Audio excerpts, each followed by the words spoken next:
পিঞ্জিরা পর্ব 6। জান্নাত সুলতানা, কাছে আয়। মীরা গেল না, দাঁড়িয়ে রইল ঠাই। রিহান চোখ বন্ধ করে ভালো হাতটার তর্জনী আঙ্গুল কপালে রেখে ফোলা অধর কামড়ে ধরল। ব্যথিত শরীরে মেয়েটার চোখের আড়ালে হাসে পুরুষটা। চোখ বন্ধ রেখে ফের বলে উঠল, আসবি না?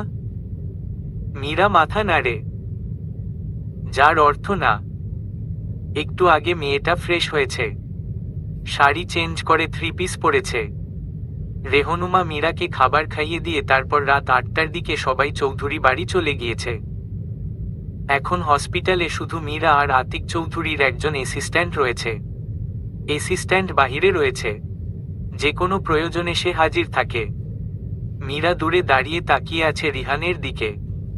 রিহান কেন একটু সতর্ক হয় না? কেন নিজের খেয়াল রাখে না? যদি লেট হয়ে যাচ্ছিল, তাহলে কেন আসতে হয়েছিল আবার ফিরে? থেকে গেলে কি হতো চৌধুরী বাড়িতে? আবার পরক্ষণেই অপরাধেও ভুগছে। যদি সে রিহানের সাথে চলে যেত তবে হয়তো প্রতিদিন এত পথ জার্নি করে পুরুষটাকে গ্রামে ফিরতে হতো না, আর না এমন দুর্ঘটনার সম্মুখীন হতে হতো। বোকা মীরা এটা ভাবছে না বিপদ যদি ভাগ্যে থাকে তাহলে সেটা ঘরে বসে থাকলেও আসবে।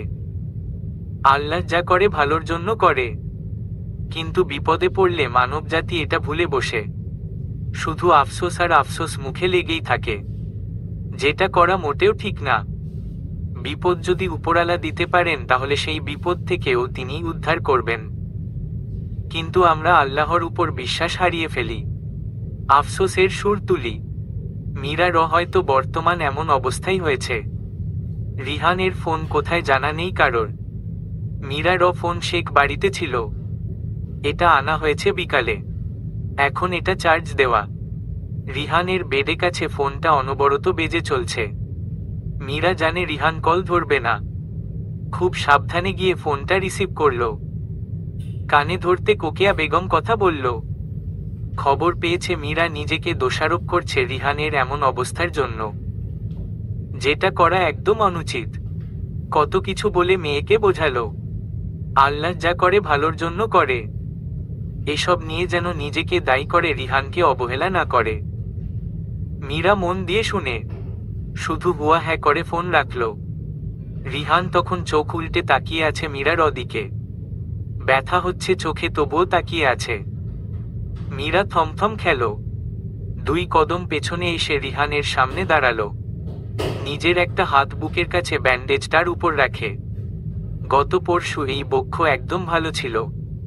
রাতের মধুময় মুহূর্ত শেষ, সে এখানে মাথা ঠেকিয়ে ঘুমিয়েছে, প্রশান্তির ঘুম। কিন্তু এটা হয়তো আগামী 1 মাস হওয়ার সম্ভব হবে না। মীরার বুকের ভেতর যন্ত্রণা হয়, চোখ জ্বলে, টলমল করে চোখে জ্বলে। ঘন পাপড়ি ভিজে উঠেছে, গোলাপি অধর জোড়া কেমন ফ্যাকাশে হয়েছে। রিহানের চোখে এতেও মেয়েটাকে ভয়ঙ্কর সুন্দর দেখাচ্ছে। মীরা ঠোঁট উল্টে বলল, আমি এখানে ঘুমোতে পারবো না। আর কে বলেছে পারবি না? তুই দরজাটা আটকে আয়। রিহান ধীরে কণ্ঠে বলল। মীরা দরজা বন্ধ করে এলো। রিহান পাশে ইশারা করে শুতে বলল মেয়েটাকে। মীরা ঘাড় নাড়ে।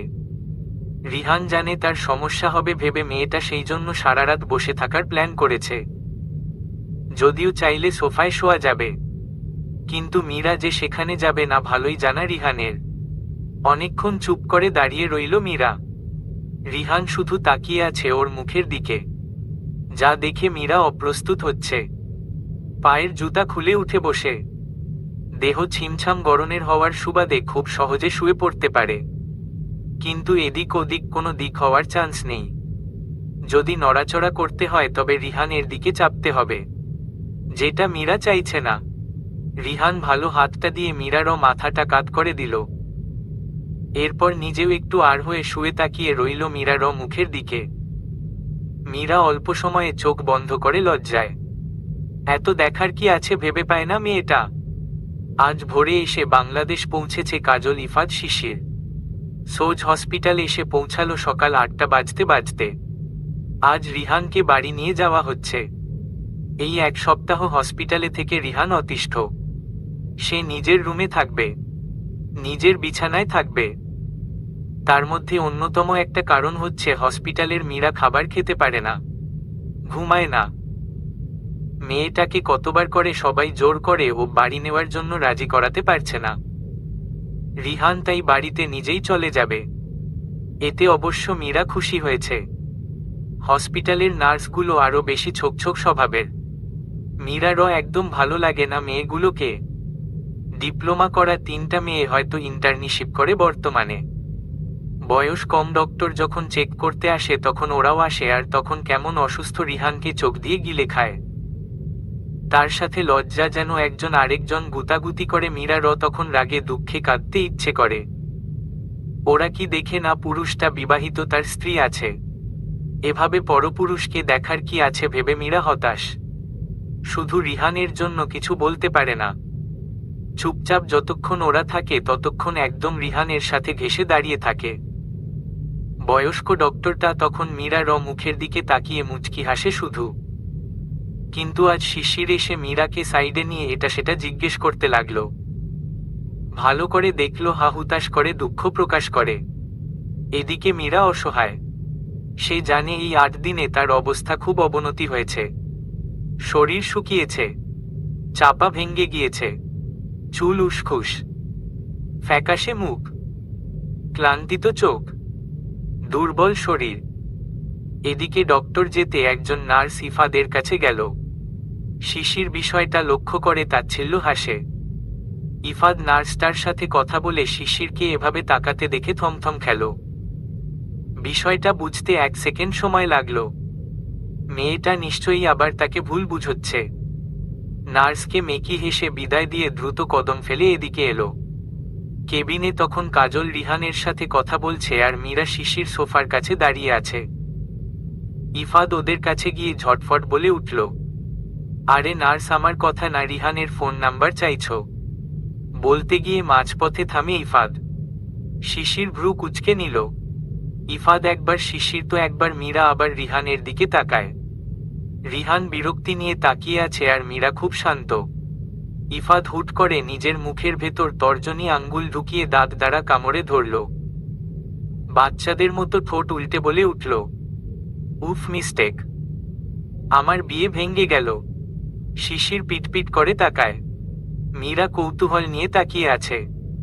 কথার অর্থ বুঝে না মেয়েটা।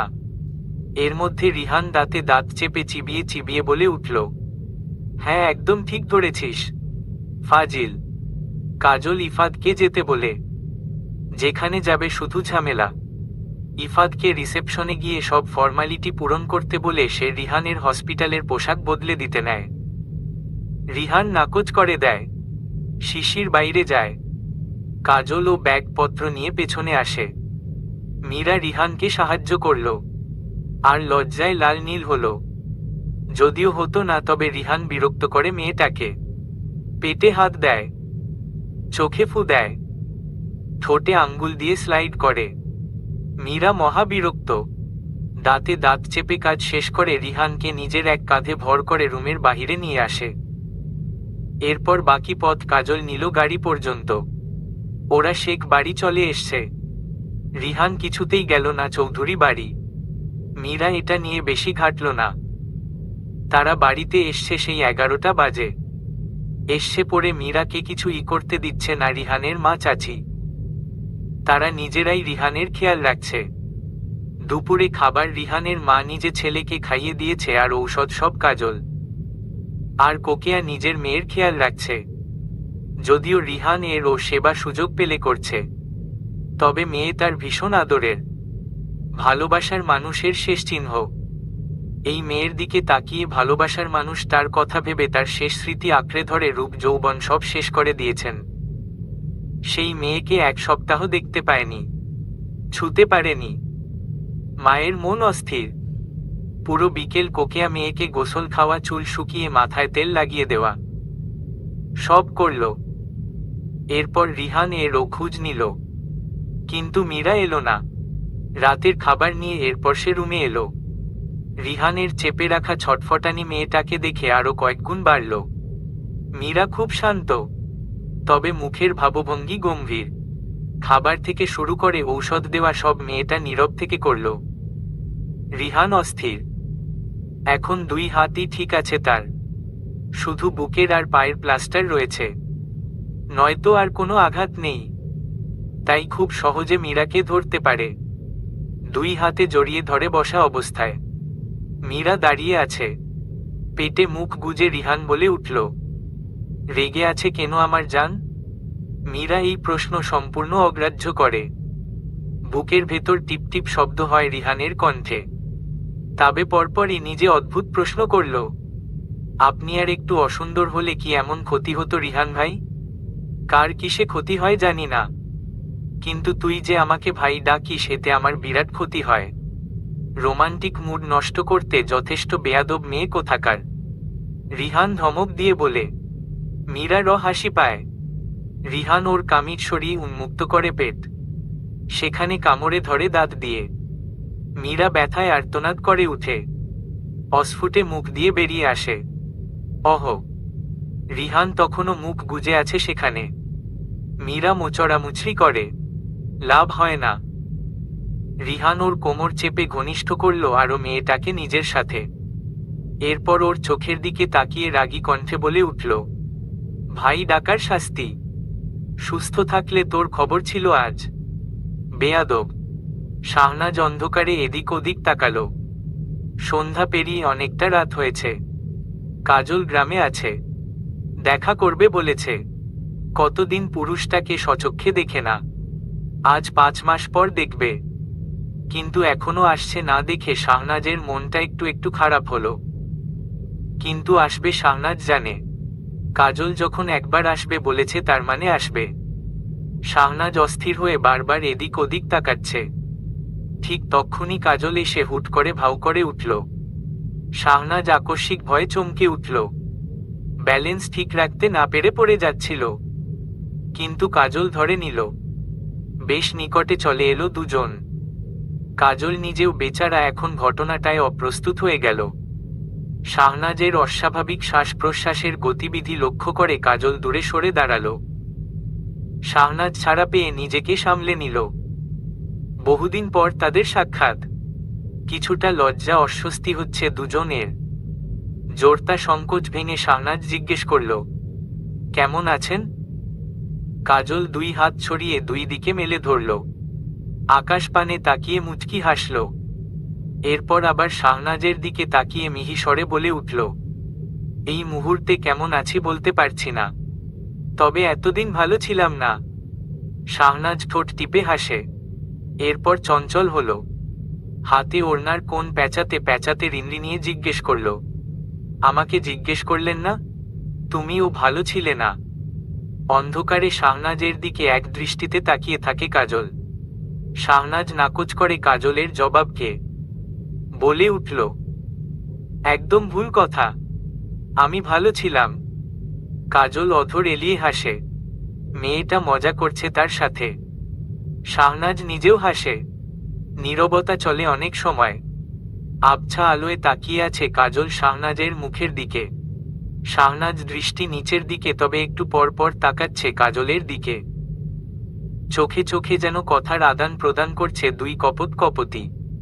কতদিন মাস পর দেখা। কাজল এগিয়ে এসে শাহনাজের ঘোমটা দেওয়া ওড়নার ফাঁক দিয়ে বেরিয়ে আসা কিছু চুল আনমনে গুজে দিল কানের পিঠে। শাহনাজের অনুভূতি জাগ্রত হল। নড়েচড়ে উঠল মেয়েটা। কাজল অবশ্য ব্যাপারটা পাত্তা দিল না। সে শহরে থেকেছে, তার কাছে এসব খুব কমন হলেও শাহনাজ গ্রামের মেয়ে। যদিও এখনকার যা যুগ পড়েছে গ্রাম শহর সব মেয়েরাই এসবে পটু, কিন্তু কাজল শাহনাজকে সবার সাথে তুলনা করে না। সবাই এক নয়, তেমন কাজলও সবার মতো নয়। সে একটু ভিন্ন রকম। কাজল এর কাছে ভিন্ন, তাই তো মনে ধরেছে। হৃদয়ের গোপনে পৌঁছাতে পেরেছে মেয়েটা। হৃদয় স্পর্শ করেছে। কথা হলো দুজনের মাঝে। রাত বাড়ল। শাহনাজ ছটফট করে। যাওয়ার কথা এদিকে কাজল ভুলে বসেছে। কথাই বলে যাচ্ছে শুধু।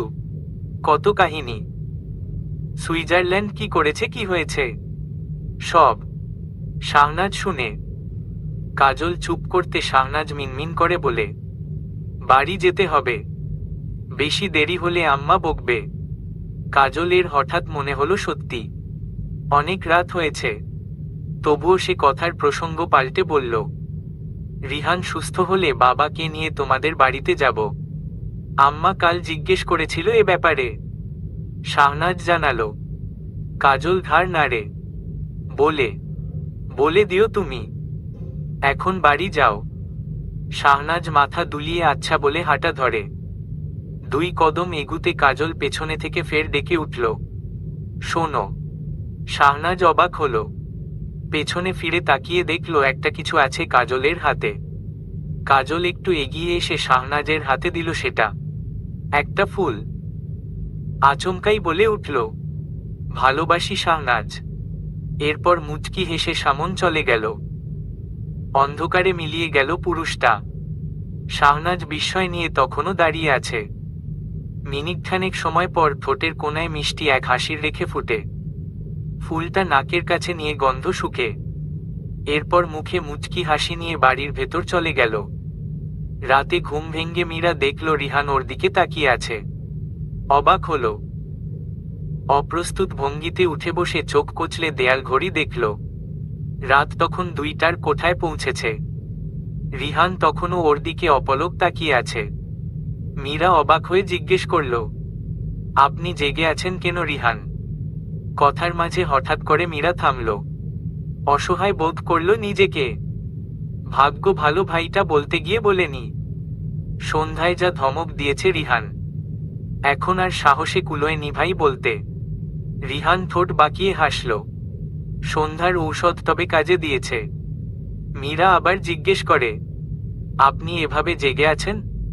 ঘুমানো উচিত আপনার, শরীর খারাপ করবে। করবে না বলে পা একটু এগিয়ে এলো মীরার ওদিকে। শোয়া থেকে টেনে নিজের পাশে শুইয়ে দিল মেয়েটাকে। আচমকাই এমন ঘটনায় মীরা চমকে উঠল। শোয়া মাত্র অস্থির হলো মেয়েটা। তড়িঘড়ি করে শোয়া থেকে উঠার চেষ্টা করে বলে উঠল, কি করছেন আপনি? পায়ে লেগে যাবে। শুনুন। রিহান শুনলে তো টেনে ধরে রাখে। বুকে ভারী বস্তুর চাপ যেন না পড়ে ডক্টর সতর্ক করে দিয়েছে। রিহান বাহুর উপর নিল মীরাকে। মীরা চুপ করে শান্ত হয়ে পড়ে থাকে সেভাবে। এখন এটা ছাড়া আর কিছু করলে যে রিহান আর ধস্তাধস্তি করবে মীরা ভালো করে জানে। আর জোর খাটালে পায়ে বা বুকে আঘাত লাগতে পারে, যেটা মীরা একদম চাইছে না। রিহান নিজেও চুপচাপ, শুধু একে অপরের নিঃশ্বাসের শব্দ শুনতে পাচ্ছে। রিহান অনেক সময় পর বলে উঠল, তুমি নিঃসন্দেহে একজন সুন্দরী, আমার সুন্দরী বউ। মীরার হৃৎপিণ্ড হঠাৎ তড়িতে ছুটছে মেয়েটা উপলব্ধি করল। হৃদয় ভালো লাগায় দুলিয়ে উঠল। কথা ফুরিয়েছে মেয়েটার, গলা দিয়ে শব্দ যেন বেরুতে চায় না। পুরুষটা তার প্রশংসা করছে, যার মুখে দিয়ে আজ পর্যন্ত ভালোবাসার কথা বেরুল না। তার মুখে প্রশংসা। মীরা একটু না অনেকটা অবাক হয়েছে।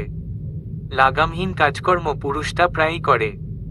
অন্তরে ভালোবাসা পুরুষটার মীরার অজন্য আকাশম পুষে, কিন্তু মুখে তার বিষ, সারাক্ষণ গম্ভীর। মীরা আজও ভেবে পায় না এই পুরুষটাকে সে ভালো কি করে বেছে ফেলল। মীরা ফোঁস করে নিঃশ্বাস ছাড়ে। তার হঠাৎ করে কেমন অস্থির লাগছে। মিনমিন শব্দ উচ্চারণ করল, আপনার তুলনায় তুচ্ছ শেখ সাহেব। রিহান হেসে উঠল। আচমকাই নিস্তব্ধ রাতে হাসি শব্দ ঝংকার তুলল। মীরার কানে বাজে সেই হাসি। অবাক হয়।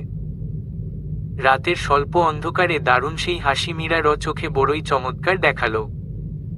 চিকচিক করে চোখ। রিহান হঠাৎ গম্ভীর হলো আগের ন্যায়। স্বভাবসুলভ মুখের ভাবভঙ্গি পূর্বের ন্যায় গম্ভীর স্বরে বলে উঠল, ভার্সিটিতে যে বাংলা এসছে তোমার, ভর্তির জন্য যাবে কাল, সময় সীমিত। মীরারও মনক্ষুণ্ণ হল। এমন রোমান্টিক মুহূর্তে সে এসব কথা মোটেও আশা করেনি। ইচ্ছেও নাই এসব নিয়ে আপাতত ডিসকাস করার। প্রসঙ্গ পাল্টে অদ্ভুত কাজ করল। রিহানের বুকের কাছের টি শার্ট সরিয়ে অধর স্পর্শ করতে রিহান মেয়েটাকে এক হাতে চেপে ধরল। নিজের দখলে নিল পুরোটা। বউকে সে খুব ভালো করে চিনে। বউ তার লেখাপড়া নিয়ে ফাঁকিবাজি করে, অমনোযোগী। কিন্তু এমনটা হলে হবে না। রিহান চায় মীরা নিজে কিছু করুক, আর এতে সে নিজের সর্বোচ্চটা দিয়ে চেষ্টা করবে। তবে আপাতত সে ও এসব আর কিছু বলল না। মীরা একটু আগে মুখে না বলা ইচ্ছে পূরণ করতে ব্যস্ত হলো। রিহান অসুস্থ, তারপরও এতদিন যাবৎ ঘরে বসে ল্যাপটপে কাজ, তারপর ভিডিও কলে মিটিং, কোনোটাই বাদ দেয়নি সে। এটার চেয়েও বড় কথা, যখন সে এসব করে তখন মীরাকে রুম থেকে বের করে দেয়, কিংবা হঠাৎ করে মীরা চলে এলেও কেমন রেগে ধমক দেয়। এই সামান্য কারণে কেন রিহান তাকে ধমকায় বা রেগে যায় মীরা বুঝতে পারে না। এটা নিয়ে আজ দুপুর থেকে মনটা বড্ড খারাপ, সাথে চিন্তায় আছে। রুমেও যায়নি। রিহান ব্যালকনিতে বসে ল্যাপটপে কিছু করছে, সে একবার উকি দিয়ে দেখে এসছে। মীরা লিভিং রুমে সোফায় বসে ভাবনায় মগ্ন।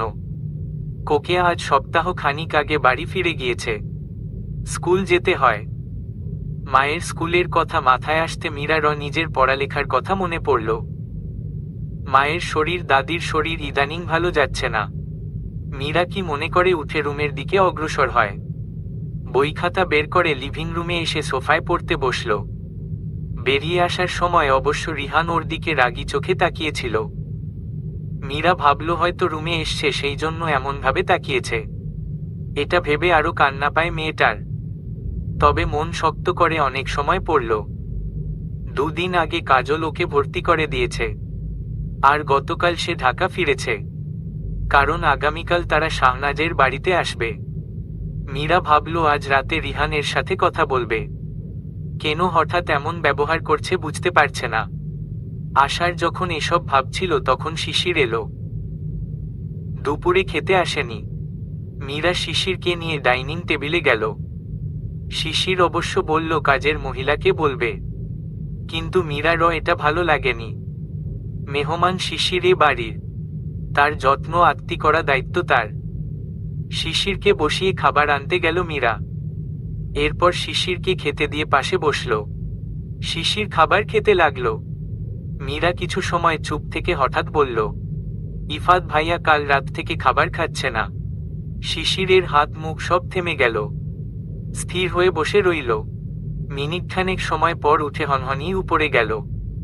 মীরা পেছনে থেকে ডাকলেও শুনল না।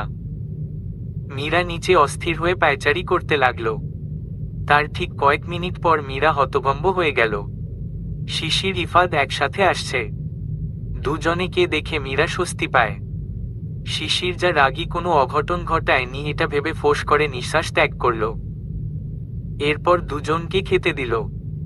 রাতে খাবার শেষ, মীরা অনেক রাতে রুমে ফিরল। রিহান তখনও ল্যাপটপ নিয়ে বসে আছে। মীরা একবার দেখে আলগোছে ওয়াশরুমে গিয়ে ফ্রেশ হয়ে রাতের পোশাক বদলে এসে কোনো শব্দ না করে সাবধানে গিয়ে বিছানার একপাশে শুয়ে পড়ল। চোখের কোঠায় চিকচিক করে জল। বিড়বিড় করে আনমনে বলে উঠল। কাঙ্ক্ষিত জিনিস পাওয়ার পর মানুষ সেটার কদর করতে ভুলে যায়। এরপর চোখ বন্ধ করে নিল।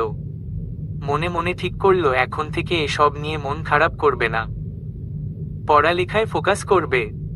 মায়ের জন্য, দাদির জন্য সে কিছু করবে।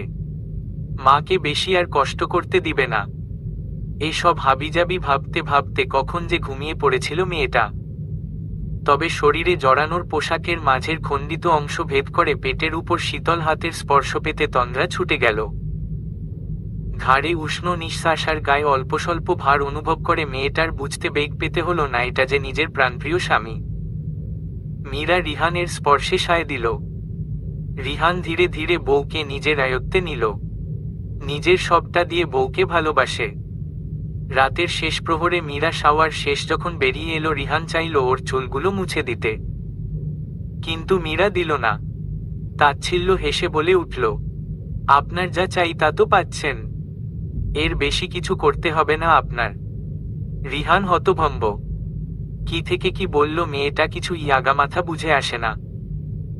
মীরা মন প্রাণ দিয়ে চাইছিল সব সময়ের মতো এক ধমক দিয়ে রিহান ভাই তার থেকে টাওয়াল নিয়ে যত্ন করে চুল মুছে দিক, কিন্তু এমন কিছুই হলো না।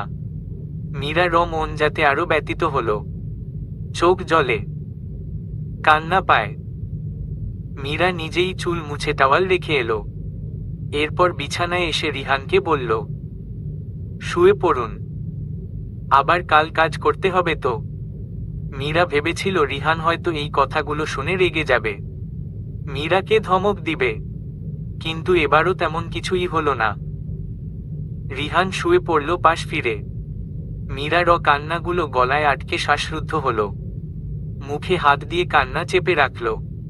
শাহনাজদের বাড়ি খুব বেশি বড় নয়, রাস্তার সাথেই পাকা একতলা দালান, জায়গায় খুব স্বল্প। একটা রুমে কাজলদের বসতে দেওয়া হয়েছে। শাহনাজকে আতিক চৌধুরী আর কারিরা বেগম দেখতে এসছে আজ। শাহনাজকে তাদের পছন্দ হয়েছে, তবে পরিবেশ আর ভাই নেই, তার উপর আতিক চৌধুরীর তুলনায় সামান্য অর্থসম্পদ তাদের। ডাকনাম সব দিক দিয়ে ভাবনা চিন্তা করলে শাহনাজকে কোনোভাবে আতিক চৌধুরীর পছন্দ হওয়ার কথা নয়। তবে ওই যে ছেলে, ছেলের ভালোবাসা, তার মুখের দিকে তাকিয়ে রাজি হয়েছে। তবে বিয়েটা ঘরোয়াভাবে আজই দিতে চান তিনি। এতে অবশ্য কারোর সমস্যা নেই, শুধু শাহনাজের মায়ের একটু চাপ হয়ে গেল। স্বামী নেই বাড়িতে। পুরুষ বলতে নিজের ওই চাচাতো বোনের জামাই আর তার ছেলে কিছুদিন আগে বিদেশ থেকে ফিরেছে, সে এসছে। আর পাশের বাড়ির কয়েকজন মুরব্বী। রাতে বিয়ে পড়ানো হবে। শাহনাজকে একটা রুমে সাজাচ্ছে শিশির ঈশিতা। মীরা বসে আছে একপাশে।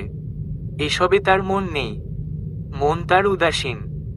সে আজ সকালে বাড়ি থেকে বেরোনোর পর আর একবার ও রিহানের সাথে কথা বলেনি। দেখা হয়েছে, চোখাচোখি হয়েছে, তবে এত মানুষের ভিড়ে রিহান মীরাকে একবারের জন্য ও নিজের কাছে পায়নি। মূলত মীরা নিজেই যায়নি, দূরে দূরে রয়েছে। এর মধ্যে একটা মেয়ে এসে বলে গেল কোকেয়া বেগম তাকে ডাকছে বাড়ি যেতে। মীরা বাড়ি থেকে বেরিয়ে নিজের বাড়ি যেতেই দেখল পুরো বাড়ি অন্ধকার। এখন সন্ধ্যার একটু পর, বাড়িতে কেউ নেই। মীরা এটা দেখে রাগ লাগলো। সে এতটাই ভাবনায় মগ্ন ছিল রিহানকে নিয়ে যে বাড়িতে কেউ নেই এটাও ভুলে গিয়েছিল। কিন্তু মেয়েটা তাকে মিথ্যা কথা কেন বলল ভেবে পেল না মীরা। উঠোনের শেষ প্রান্তে গিয়ে টিনের গেট খুলে বেরুতে নিলে একটা হাতের স্পর্শ পেল কোমরে। জামার উপর দিয়ে কেউ পেট বরাবর কোমর স্পর্শ করেছে।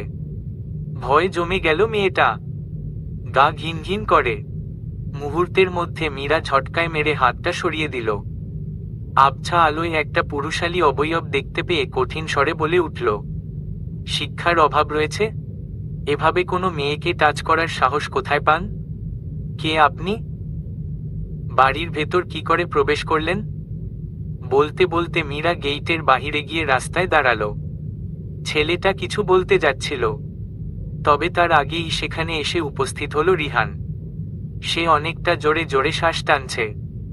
মীরাকে দেখে কোনো কথা না বলে টেনে নিজের সাথে চেপে ধরল, আর গম্ভীর স্বরে বলে উঠল, এটা ইরফান, শাহনাজের খালাতো ভাই। তুমি চিনবে না? ও হ্যাঁ শালা বাবু, এটা আমার বউ, আপনার বোন। শেষের কথাটা দাঁত কিরমির করে বলে। মীরা হঠাৎ রিহানের এরূপ ব্যবহারে কিছুই বুঝতে পারে না।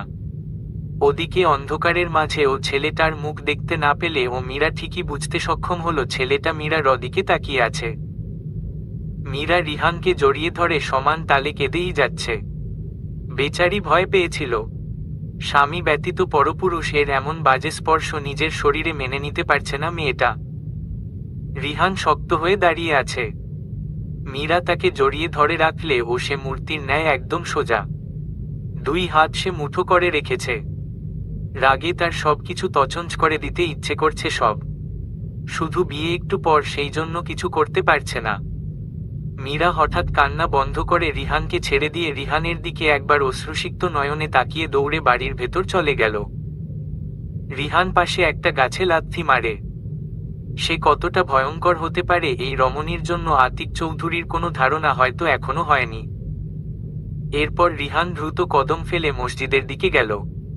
আতিক চৌধুরী ওই দিক থেকে আসছিল, সাথে উনার অ্যাসিস্ট্যান্ট। রিহান হাতে ইশারা করতে ছেলেটা চলে গেল। আতিক চৌধুরী বুঝে গেলেন উনার হাতে আর কিছু নেই।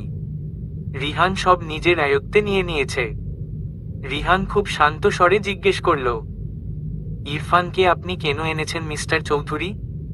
রিহানের কণ্ঠস্বর খুব শান্ত, কিন্তু আতিক চৌধুরীর কাছে বড্ড অশান্ত আর অস্বাভাবিক শোনালো। তবে বিশেষ পাত্তা দিল না। তিনি নিজেও খুব স্বাভাবিকভাবে সিগারেট বের করে পকেট থেকে, এরপর সেটা দেশলাই দিয়ে আগুন জ্বালিয়ে নিয়ে টানতে লাগলেন। রিহানের রাগের চোটে চোয়াল শক্ত করে হাত মুঠোবন্দি করে দাঁড়িয়ে আছে। তার জীবনে এমন জঘন্য একটা অধ্যায় আসবে সে কখনো ভাবেনি। রিহান খুব বিচক্ষণ। আতিক চৌধুরী এই জন্যই হাতে হাতে রেখে আসছে রিহানকে। কিন্তু ইদানিং বিগড়ে যাচ্ছিল ছেলেটা। মীরাকে ভালোবেসে ছেলেটা এই 1 বছরে খুব বেশি ওনার লস করিয়েছে। তবুও তিনি চুপচাপ সব হজম করছে। কারণ একটাই, নিজের হাতে রাখতে হবে রিহানকে, নয়তো বিরাট লস হবে ওনার। কিন্তু রিহান যেন দিন কি দিন বদলে যাচ্ছে। তার পিঠ পিছে অনেকটাই নিজের শক্ত একটা স্থান তৈরি করে নিয়েছে। এতে তিনি ক্ষিপ্ত, ক্রোধিত, তবুও শান্ত রাখতে চাইছে নিজেকে। আর করলেন ও তাই। বলল, শেখ সাহেব রিল্যাক্স, আপনার স্ত্রী আম্মা দাদি রয়েছে এখানে, কেউ যদি সব শুনে ফে। রিহান আতিক চৌধুরীকে থামিয়ে দিল। ভুল সে একবার করেছে আর না, সে মরতে মরতে 2 বার ফিরে এসছে। কিন্তু সে পর্যন্ত ঠিক ছিল। কিন্তু এখন তো তার বউকে টানা হচ্ছে।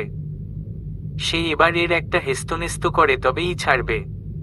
হয় সে এই পথ ছাড়বে, না হয় একবারে আঁকড়ে ধরবে সেই বিপজ্জনক রাস্তা।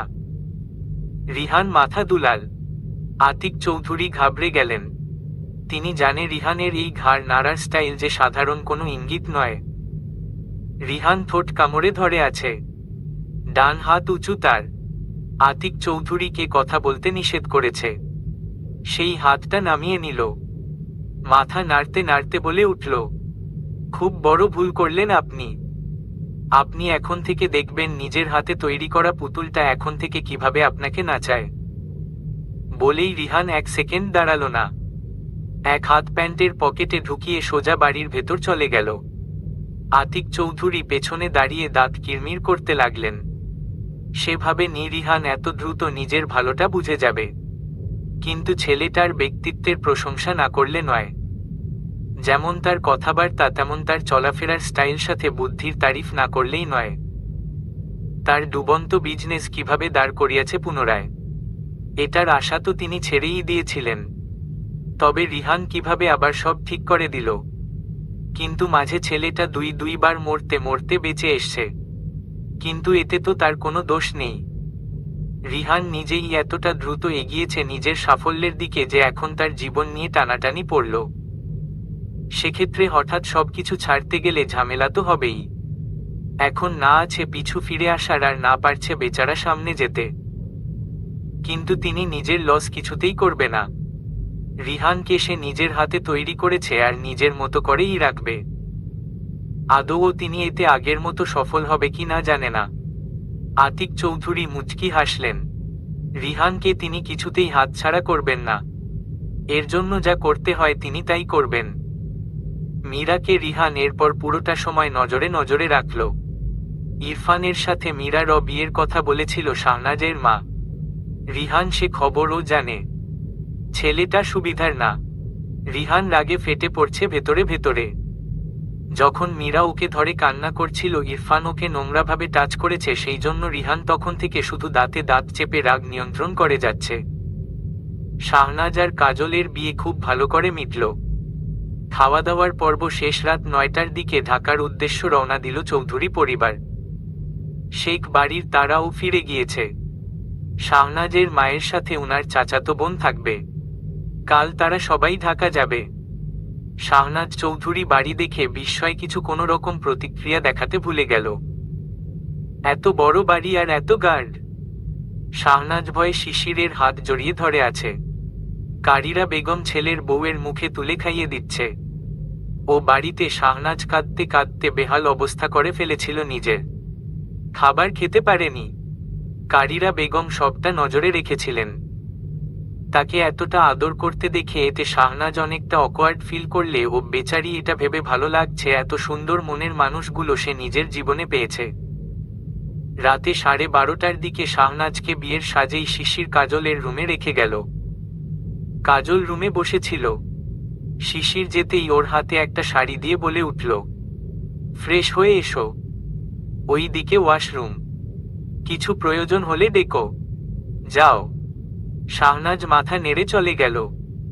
7-8 মিনিটের মধ্যে মেয়েটা বেরিয়ে এলো। খুব সুন্দর করে শাড়িতে ডেকেছে নিজেকে। শাহনাজ লজ্জা পাচ্ছে। কাজল মিটমিট হাসে। এতে বেচারি আরো লজ্জায় পড়ে, আর নিজের লজ্জা রাঙা মুখ লুকাতে আশ্রয় হিসেবে কাজলকে জড়িয়ে ধরল। কাজল হাসতে লাগল। অনেক সময় পর কাজল শাহনাজকে নিজের থেকে ছাড়িয়ে কপালে চুমু খেল। মোলায়েম স্বরে বলল, চলো ঘুমিয়ে পড়ি, ক্লান্ত তুমি। শাহনাজ এলোমেলো দৃষ্টি ঘুরালো। তাকে মীরার ও দাদি আজ অনেক কিছু শিখিয়ে দিয়েছে, কিন্তু এখন তো ব্যাপার উল্টো, বেচারি কি করবে বুঝতে পারছে না, তাই চুপ রইল। কাজল নিজের পকেট থেকে একটা রিং বের করল। চকচক করে সেটা, ডায়মন্ড দেখেই বোঝা যাচ্ছে। শাহনাজের হাত টেনে সামনে নিল, এরপর সেটা হাতে পরিয়ে দিল। কিছুটা ঝুঁকে শাহনাজের হাতের উল্টো পিঠে চুমু খেয়ে জড়িয়ে ধরল। এরপর বলে উঠল, ভালোবাসার মানুষটাকে নিজের করে পেতে ভাগ্য লাগে, আর আমিও ভাগ্যবান। শাহনাজ মুগ্ধ হল। নিজেও জোরটা ঠেলে শক্ত করে জড়িয়ে ধরল কাজলকে। বুক ভরে প্রশান্তির নিঃশ্বাস টানে। সে নিজেও ভাগ্যবতী। রিহানের খোঁজ নেই। রাত বাজে 1টা। মীরা চিন্তায় অস্থির। বাড়িতে সবাই ঘুমিয়ে পড়েছে। মীরা ভাবল একবার রেহনুমা বেগমকে ডাকবে, কিন্তু পরক্ষণেই দরজায় কলিং বেল বাজে। মীরা দ্রুত গেল। দরজা খুলে দেখল রিহান। তবে প্রথমে খুশি হলে ও রিহান শরীরের অবস্থা দেখে চমকে উঠল। এই শীতে পুরুষটা ঘামে ভিজে জবুথুবু হয়ে আছে। মীরা কিছু বুঝে উঠার আগেই রিহান ওকে শক্ত করে জড়িয়ে ধরল আচমকা। এরপর ফিসফিস করে বলে উঠল,